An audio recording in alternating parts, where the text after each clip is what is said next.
This video is co-sponsored by Abudai Piles Hospital. Chandrapur जिले के शराब दुकान और बार एंड रेस्टोरेंट में नियम कानूनों को ताक पर रखकर शराब की बिक्री हो रही है। एक आरटीआई कार्यकर्ता द्वारा सूचना का अधिकार के तहत मांगी गई जानकारी में यह गोरख धंधा सामने आया। आइए जानते हैं यह पूरा मामला हमारे चंद्रपुर प्रतिनिधि नारद प्रसाद ठाकुर इनसे।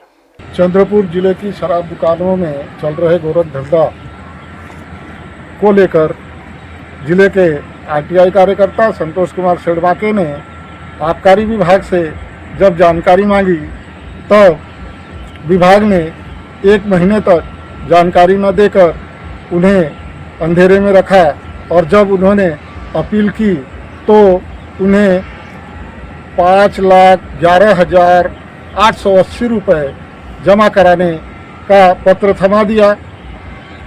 आबकारी विभाग को लगा कि वे न इतना पैसा जमा कराएंगे और न ही उन्हें जानकारी देनी पड़ेगी, लेकिन संतोष कुमार शेड़माके ने जब आगे अपील की तब विभाग के अधीक्षक संजय पाटिल ने उन्हें निःशुल्क जानकारी उपलब्ध कराने का आश्वासन दिया और उन्होंने यह जानकारी भी उन्हें उपलब्ध करा दी।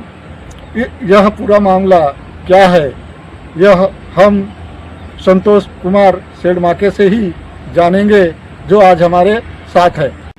शेड़माके जी बोलिए, आपको क्यों लगा कि शराब दुकानों की जानकारी मांगनी चाहिए?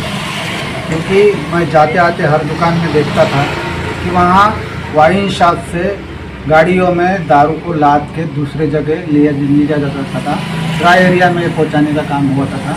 लेकिन ऐसा होता नहीं, क्योंकि मैं ऑफिस में जाके इंक्वायरी किया एक्साइज डिपार्टमेंट में, तो वहाँ पे पता लगा कि जब तक हमारी ऑफिस से कोई परमिशन दारू ले जाने के लिए देते नहीं तब तक कोई कहीं से भी दारू ले जा सकता नहीं। ऐसा जब इतना होने के बावजूद फिर वाइन शॉप से दारू भर के कैसे ली जा रही है, इसलिए मुझे लगा कि क्यों ना हम इस दुकान की जानकारी ली जाए। तभी मुझे लगा कि एक आरटीआई लिखना चाहिए, इसलिए मैंने आरटीआई आबकारी विभाग को लिखकर जानकारी मांगने के लिए। आपने क्या क्या जानकारी मांगी थी? मैंने जानकारी मांगी है, उसके लिए मैं आरटीआई आपको दिखा देता हूँ जिसमें जो लिखे हैं मुद्दे दारू के बारे में।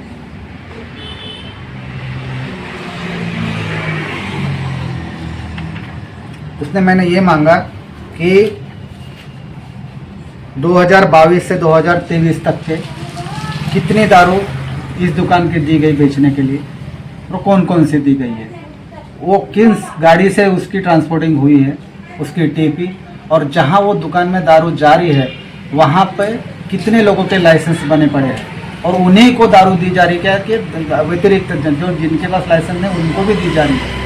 जब मेरे ध्यान में आया कि जिनके लाइसेंस उस दुकान में नहीं है उन्हीं को भी दारू दी जा रही है, तो ये गलत ही है। किस दुकान की और कहाँ की जानकारी मांगी थी? रेहाड़ में एक दुकान है जिसका नाम है नारायणी वाइन शॉप, उस दुकान में ये सब गोरख धंधा चल रहा था। जानकारी मांगने पर अधिकारियों का रवैया क्या था? जानकारी मांगने तो पहले मेरे को आरटीआई में उन्होंने जानकारी देने के लिए 1 महीना लगा दिया।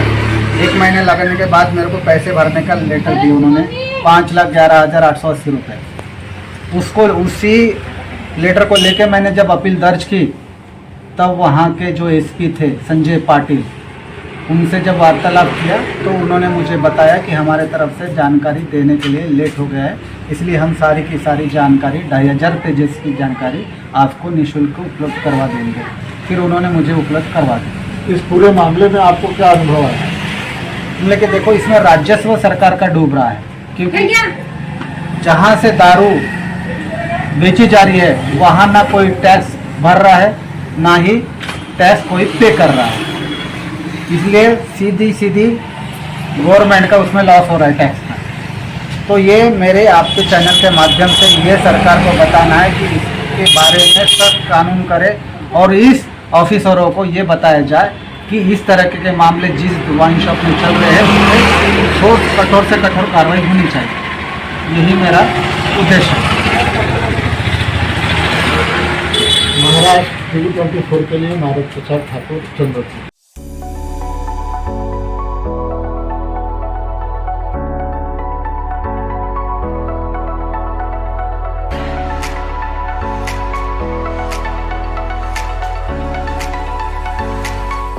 शादी सीजन पर सचिन लाइफस्टाइल आपके लिए लेकर आया है शादी के लिए कपड़ों की भरपूर variety, wedding collection, kids collection, ladies wear, gents wear. नई वैरायटी पर पाए 15% तक का डिस्काउंट। तो हो जाइए तैयार इस शादी सीजन के लिए सचिन लाइफस्टाइल के साथ। और अब हमारी शाखा उपलब्ध है सचिन एंटरप्राइजेस, रामेश्वरी, नागपुर। हमारा पता शताब्दी चौक, बेलतरोड़ी रोड, रामनगर, नागपुर।